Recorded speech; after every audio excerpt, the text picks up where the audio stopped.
नमस्ते ओं गम गणपते नमः स्वर्णलक्ष्मी नमस्ते अस्तु परब्रह्म स्वरूपिणी राज्यं देहि धनं देहि सर्वकामांच देहि मे స్వర్ణలక్ష్మి అమ్మవారు ప్రతి ఒక్కళ్ళకి చక్కగా బ్రహ్మ జ్ఞానాన్ని ఇవ్వాలని తద్వారా ప్రతి ఒక్కళ్ళు చక్కగా నవ్వుతూ హ్యాపీగా ప్రతి దాన్ని ఎంజాయ్ చేసే విధంగా ఉండాలని చెప్పేసి మనం అమ్మవారిని కోరుకుందాం. అంతేకాకుండా ప్రతి ఒక్కళ్ళకి చక్కగా రాజ్యం దేహి నాయకత్వ లక్షణాలని ఒక అధికారాన్ని పవర్ని అథారిటీని అమ్మవారు ఇవ్వాలని, అలానే ధనం దేహి ప్రతి ఒక్కళ్ళకి విపరీతమైన ధనం ఇవ్వాలని, ఎక్కడుంటే అక్కడ ధనం ఉండాలని, ఆఫీసుల్లోనూ బ్యాంకుల్లోనూ ఇళ్లల్లోనూ ధనం శుభ్రంగా నింపుకొని ఉండాలని చెప్పేసి, అంతేకాకుండా సర్వకామార్థ సిద్ధి అనుకున్న పనులన్నీ అనుకున్న విధంగా అమ్మవారి ఇమ్మీడియట్లుగా నెరవేర్చే విధంగా మన అందరినీ ఆశీర్వదించాలని, అందరూ చక్కగా ఉండాలని చెప్పేసి అమ్మవారికి నమస్కారం చేసుకుంటూ, దానికి ముందుగా గణపతిని మనకి ధనాకర్షణ శక్తిని ప్రతి ఒక్కరికి ఇవ్వాలని చెప్పేసి మనం కోరుకుందాం.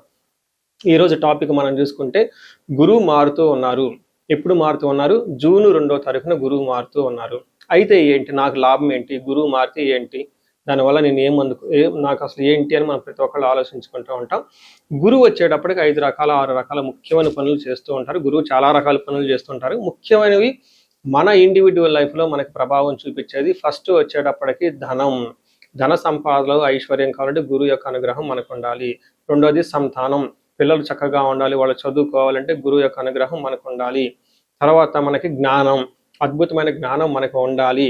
ఓకే, మనం చేసేది మంచినా చెడునా దాని గురించి లోతైన అవగాహన ఉండాలి. మనం చదువుకున్న జ్ఞానం మనకు ఉపయోగపడాలంటే గురువు యొక్క కృప మనకు ఉండాలి. అంతేకాకుండా ధర్మచింతన, మనం ఫాలో అయ్యేది కరెక్ట్ మార్గంలో ఉన్నామా, లేదంటే సన్మార్గంలో ఉన్నామా, లేదంటే తెలవకుండా వేరే మార్గంలో ఉన్నామా, రాంగ్ గైడెన్స్లో ఉన్నామా, రాంగ్ ఇన్ఫ్లుయెన్స్తో ఉన్నామా, ఇలాంటి యొక్క అన్ని విషయాలు మనకి గురువు ద్వారానే తెలుస్తుంది.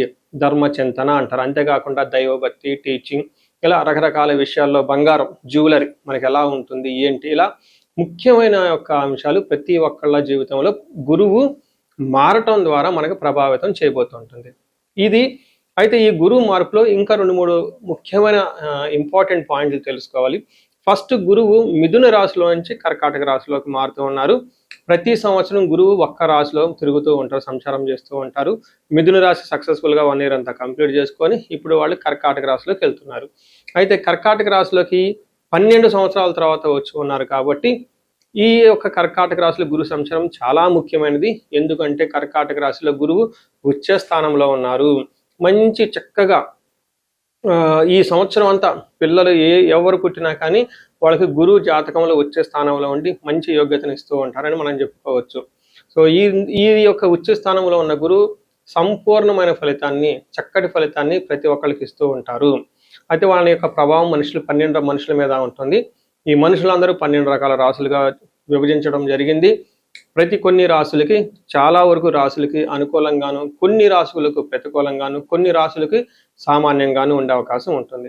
ఇప్పుడు మనం గురువు ప్రతి ఒక్కళ్ళ రాశులకి మేష నుంచి మీన వరకు ఎలాంటి ఫలితాన్ని ఇస్తూ ఉంటారు, ఆ ఫలితాలను మనం ఎలా ఎంజాయ్ చేయొచ్చు, ఇన్ కేసు ఫలితాలు కనుక సరిగ్గా వాళ్ళకి అనుభవంలోకి రాకపోతే ఏం చేయాలి, అలానే కొన్ని రాశులకి ఖచ్చితంగా ప్రతికూలమైన పరిస్థితులు ఉన్నాయి, ఎలాంటి ప్రతికూలమైన పరిస్థితులు ఉన్నాయి, వాటిని తప్పించుకోవడానికి మనం ఎలాంటి పరిహారాలు చేసుకోవాలి అనేది కూడాను 12 రాశుల వైజ్గా ఆ రాశికి ఎలాంటి ప్రభావం ఉంటుంది, దానికి మనం ఎలాంటి పరిహారాలు చేస్తే చక్కగా ఉంటామో కూడా మనం ఈ వీడియోలో మనం చక్కగా తెలుసుకుందాం. కన్యరాశి, ఈ గురువు యొక్క సంచారం వల్ల బాగా లాభపడబోయే రాశుల్లో ఒక రాశి కన్యరాశిని మనం చెప్పుకోవాలి. జనరల్గా కన్యరాశి వాళ్ళకి బాగుంది. 2026లో నేను రాశి ఫలాల్లో కూడా చెప్పాను, ఉగాది రాశి ఫలాల్లో ఏ విధంగా గురువు వీళ్ళకి చక్కగా మంచి శుభం చేయబోతున్నాడో చూద్దాం. ఫస్ట్ మన మహర్షులు సంస్కృతంలో గ్రంథంలో ఏ విధంగా వివరించారో చూద్దాం. యశో వృద్ధి బలం తేజం సర్వత్ర విజయం సుఖం శత్రునాశాంతః మంత్ర సిద్ధి ఏకాదశి గతో గురువు గనక 11వ స్థానంలో ఉంటే అత్యంత అద్భుతమైన ఫలితాలు ఉంటాయి. ఏంటది? యశో వృద్ధి, మీకు కీర్తి ప్రతిష్టలు చాలా బాగుంటాయి. రెండవది బలం, శారీరకంగా చాలా బలంగా ఉంటారు. తేజస్సు, మీ ముఖం చాలా కాంతివంతంగా కళకళలాడుతూ ఉంటుంది. సర్వత్ర విజయం, మీరు పట్టుకున్న బంగారం ప్రతిదీ మీకు కలిసి వస్తుంది. ఎంత మంచి టైం మీకు మళ్ళీ కన్యరాశి వాళ్ళకి 12 సంవత్సరాల తర్వాత వస్తుందని గుర్తుపెట్టుకోండి. తర్వాత విజయం, ఏది పట్టుకున్నా మీ సక్సెస్ వస్తుంది. నెక్స్ట్ చూడండి, మా ఫింగర్స్ ఇలా పెరిగిపోతుంది అనమాట. సుఖంగా ఉంటారు. చూడండి, శత్రునాశ, మీకు శత్రువులు అనే వాళ్ళు ఉండరు.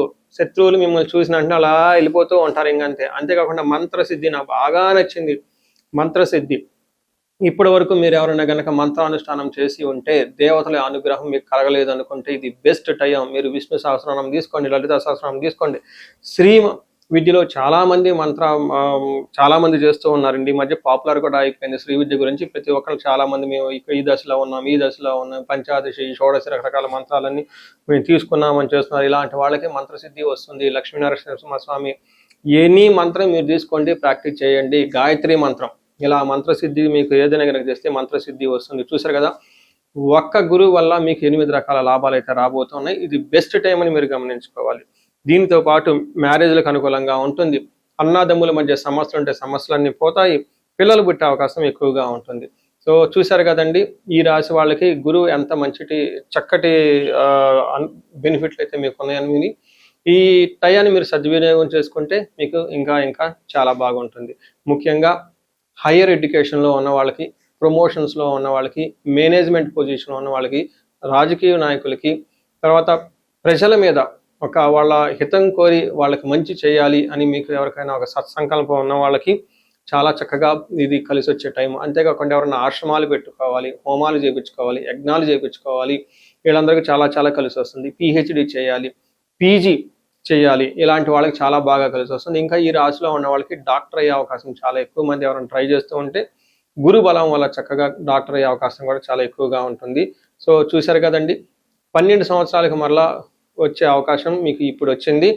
చక్కగా దీన్ని ప్రతి ఒక్కళ్ళు సద్వినియోగం చేసుకోవాలని కోరుకుంటున్నాను. ఇన్ కేసు మీరు ఇండివిజువల్ లైఫ్లో ఏదైనా ప్రాబ్లం అని మీకు అనిపిస్తే ఒకసారి ఖచ్చితంగా మీరు జాతకం చూపించుకోవటం అవసరం.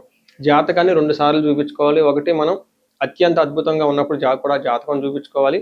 అత్యంత కొంచెం ఇబ్బందుల్లో ఉన్నప్పుడు కూడా జాతకం చూపించుకోవడం చాలా అవసరం. మీకు అష్టైశ్వర్యాలు కలగాలని చెప్పేసి నేను కోరుకుంటున్నాను. నమస్తే. సో చూశారు కదా, గురువు ఈ రాశి వాళ్ళకి ఎలాంటి అనుకూల ప్రతికూలాలు తీసుకుని వస్తున్నారు, ఫలితాలు తీసుకుని వస్తున్నారు, అనుభవంలోకి రాబోతున్నాయో ఈ జూన్ నుంచి 2027 జూన్ వరకు, 2026 జూన్ నుంచి 2027 జూన్ వరకు ఎలాంటి ఫలితాలు ఉన్నారో మనం తెలుసుకుందాం. అయితే గురువు యొక్క అనుకూల ప్రభావం మన మీద ఉండటానికి మనం కొన్ని రకాల పరిహారాలను ఖచ్చితంగా చేసుకోవాల్సి ఉంటుంది. ఒకటి, గురువుకి సంపూర్ణ శాంతి పూజలు చేసుకోవాలి. సంపూర్ణ శాంతి పూజలు అంటే ఏంటి, చాలా మందికి అవగాహన ఉండదు. గురు గ్రహానికి మన శాస్త్రాల్లో, గ్రంథాల్లో ఏదైనా గనక ఒక గ్రహం మనకి సరిగా అనుకూలించకపోతే ఆ యొక్క గ్రహం యొక్క మనం ప్రతికూల పరిస్థితుల నుంచి అనుకూలంగా మార్చుకునే ప్రక్రియ ఉంటుంది. దీనికి పరిహారాలు అంటారు. మనకి శాస్త్రాలు ఏ విధంగా చెప్పారంటే, గురువుకి జప సంఖ్య 16,000 సార్లు చేయాల్సి ఉంటుంది. అధిదేవత, ప్రత్యధి దేవత ఇంకొక 3,000, 2,000 సార్లు చేయాల్సి ఉంటుంది. గురుగ్రహానికి ఇటు అటుగా ఒక 20,000 సార్లు జపం చేయాల్సి ఉంటుంది. అలానే గురుగ్రహానికి తర్పణం చేయాల్సి ఉంటుంది, గురుగ్రహానికి దానం చేయవలసి ఉంటుంది, గురుగ్రహానికి హోమం చేయవలసి ఉంటుంది. ఇలా ఈ 4 రకాల ప్రక్రియలను ఎవరైతే చేస్తారో గురుగ్రహ సంపూర్ణ శాంతి పూజలు అంటారు. అయితే ఇండివిజువల్గా వాళ్ళు చేసుకోవటం కష్టం కాబట్టి సద్బ్రాహ్మణుల్ని, దేవాలయాల ఉన్న పండితుల్ని, లేకుంటే గురువు యొక్క మంత్రాన్ని తీసుకొని వాళ్ళు కొన్ని లక్షల సార్లు, వేల సార్లు ఉపాసన చేసి చక్కగా సాధన చేసిన వాళ్ళ దగ్గరికి వెళితే ఆ మంత్రం వాళ్ళ ద్వారా సిద్ధించి గురువు యొక్క అనుకూలం మీకు అనుకూలంగా ఉంటుంది. ఇది కాకుండా గురువుకి సంబంధించిన దేవాలయాలు అంటే మేధా దక్షిణామూర్తి కానివ్వండి, లేదంటే హయగ్రీవ సంబంధించిన దేవాలయాలు చక్కగా విజిట్ చేయటం చాలా మంచిది. ఇంకా ముఖ్యంగా గురు గ్రహం యొక్క శాంతికి మీరు ఆశ్రమాలు చక్కగా విజిట్ చేయొచ్చు. భగవద్గీత, పురాణాలు, వేదాలు, వేదాంతాలు, ఇలా యాన్షియంట్ స్క్రిప్చర్స్, పురాతనమైన గ్రంథాలను తెలుసుకొని అర్థం చేసుకుంటే చాలా బాగుంటుంది.